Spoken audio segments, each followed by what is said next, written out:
블로그 마케팅 대행을 하시던 분들이 유튜브로 선뜻 넘어가지는 못해요. 사실. 왜 그럴까요? 단가 차이가 너무 심합니다. 어떤 게 좋다라고 말씀드리는 게 아니라 각각 다른 특성이 있는 거니까 내 사업이 블로그가 맞는지 그걸 알아보시는 게 좀 중요해요.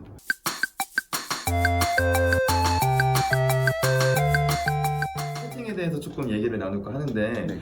블로그로 마케팅을 하시는 분들이 굉장히 많으십니다. 사실은 네. 유튜브가 좀 이렇게 빵 터지기 전에 비해서 전체적인 파이가 조금 줄어든 거는 있어요. 그런 느낌은 분명히 받게 되고요. 네. 아까도 말씀드렸지만 그만큼 하는 사람이 더 좀 빠져나가고 있기 때문에 결과적으로 비슷하지 않을까 싶어요. 마케팅의 어떤 전체적인 네네. 크기를 본다면. 네네. 그래도 수요는 여전히 많고 네. 대기업의 경우는 네. 유튜브나 블로그나 양쪽에 다 리소스를 갈아 넣는 거는 똑같아요. 그 많은 자본력이 있기 때문에 네. 당연한 건데 반대로 유튜브가 많이 떴다라고 해서 블로그 마케팅 대행을 하시던 분들이 유튜브로 선뜻 넘어가지는 못해요. 사실. 왜 그럴까요? 단가 차이가 너무 심합니다. 단가. 네. 단가. 차이가 네. 너무 심해서 네. 여러 가지 플랫폼을 놓고 봤을 때 제일 오래됐잖아요. 네. 오래돼서 여러 가지 뭐 도입기 그리고 뭐 성숙기까지 지금 다 거쳤다라고 봐도 되거든요. 네.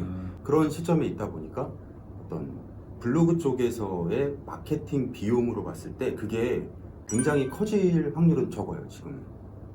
단가가. 네. 단가가 뭐 사실 이미 다 정해져 있고 근데 유튜브나 다른 플랫폼들 보면 네. 조금은 지금은 부풀려져 있는 경향이 있어서 규모가 작은 기업이거나 아니면 뭐 소상공인이거나 개인이 운영을 한다거나 그럴수록 블로그 이외에 다른 마케팅 활동을 펼치기가 쉽지가 않죠. 그죠. 유튜브가 굉장히 비싸더라고요. 아주 제가 MCN에 잠깐 들어가서 그 광고 단가를 이렇게 뉴스 기사를 본 적이 있는데 어마어마하더라고요. 거의 뭐 한 컨텐츠당 뭐 몇천만 원, 뭐 몇 억. 이게 되나요? 네. 네, 뭐 그런 뭐 몇천만 기사로 원. 나와 있으니까, 네, 뭐 그렇게 나와 있더라고요. 맞아요. 블로그는 그거에 비하면 네. 그냥 단순하게 뭐 어떤 제품에 대한 리뷰 한 건을 하긴 한다라고 하면 물론 어떤 블로거가 하냐에 따라서 천차만별이긴 하지만 네. 그렇다라고 해서 그렇게 막 100단위까지 올라가고 그럴 일은 거의 없어요. 그러면은 조금 이제 초기에 마케팅을 시작하시는 분들이 접근하기가 굉장히 네, 좋겠네요. 아무래도 여러 플랫폼 중에서는 네. 블로그가 제가 지금 100단이라고 이야기를 해서 그렇지 네. 10단위 안으로도 들어올 수 있기 때문에 그 글 한 개, 컨텐츠 한 개당. 네. 굉장히 싸네요. 사실 지금 시장이 그 정도로 형성이 되어 있고 네. 저는 개인 네. 블로거 입장에서 더 올리고 싶지만 그렇죠. 뭐 네. 오랫동안 고착이 되어 온 거라서 그건 쉬운 문제는 아니죠. 그래서 이제 마케팅을 하시는 분 입장에서 본다라고 하면 제가 지금 당장 마케팅을 한다고 해도 유튜브보다는 저도 유튜버지만 블로그를 할 것 같습니다. 그리고 단가가 이게 사실 광고 대비 효율이 맞죠? 나와야 되는데 사실은 블로그나 유튜브는 어쨌건 간에 노출을 시킨다는 의미가 있기 때문에 블로그 마케팅을 활용하셔서 조금 더 타 플랫폼에 비해서 적은 단가로 또 고효율을 낼 수 있는 그렇게 좀 보시면 될 것 같습니다. 병원님, 그러면은 이 블로그 마케팅의 종류 네. 거기에 대해서 또 말씀을 해주실 수 있으실까요? 마케팅을 많이 하시는 분들 입장에서 봤을 때는 좀 큰 파이로 보면 법률, 뭐 대출, 병원, 그리고 뭐 렌트카도 있을 거고 최근에는 뭐 인터넷 신청 쪽 막 이런 쪽도 많이 있고요. 네. 그리고 뭐 파산도 있고 학원 특히. 파산 학원까지. 그러니까 이게 네. 일반 개인 블로거들이라기보다는 네. 이제 CPA 광고를 많이 집행하는 분야에 아. 마케팅이 많이 몰려 있거든요. 네. 지금 말씀드린 이 분야들은 사실 다 그런 건 아니지만 네.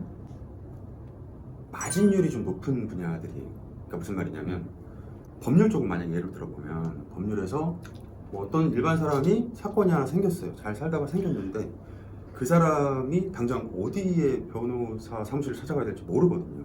알 수가 그렇죠. 없거든요. 근데 그런 일들이 굉장히 많단 말이에요.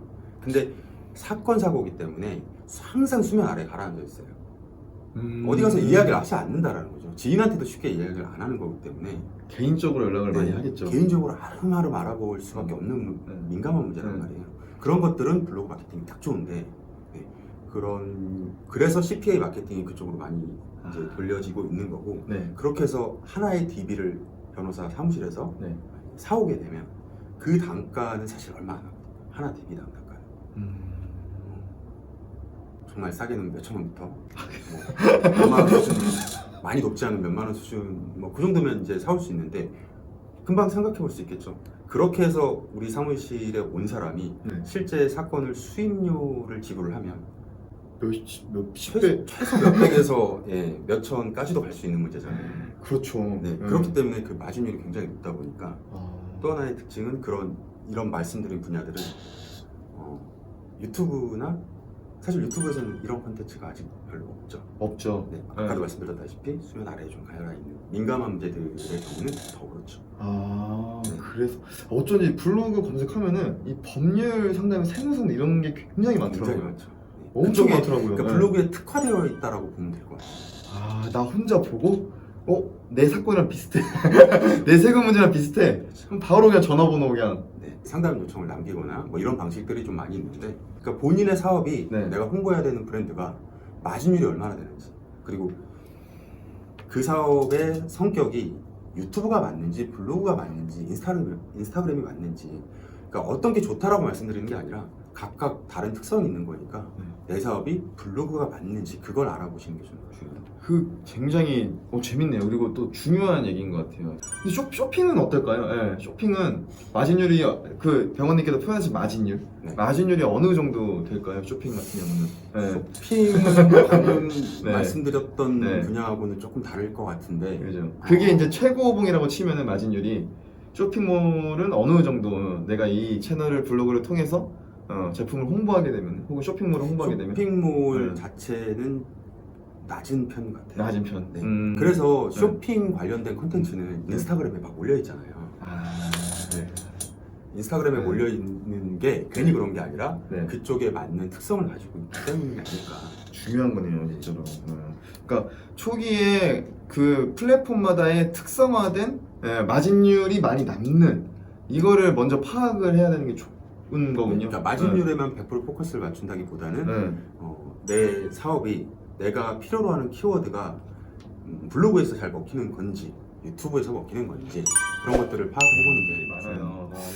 나 처음에 마케팅 이제 하려고 블로그를 이제 시작을 해야 되는데 내가 키우기에는 너무 어렵다. 그래서 사실 많이들 보시는 게 이제 대행 쪽으로 많이들 가세요. 네. 이 블로그를 대행사를 껴서 운영하시게 되면은 병원님께서 생각하시는 좀 팁 같은 게 있을 것 같은데 그런 게 어떤 게 있을까요? 본인이 하시는 게 사실 제일 좋긴 하거든요. 진짜 중요한 내 사업을 위한 시간 투자를 해야겠죠.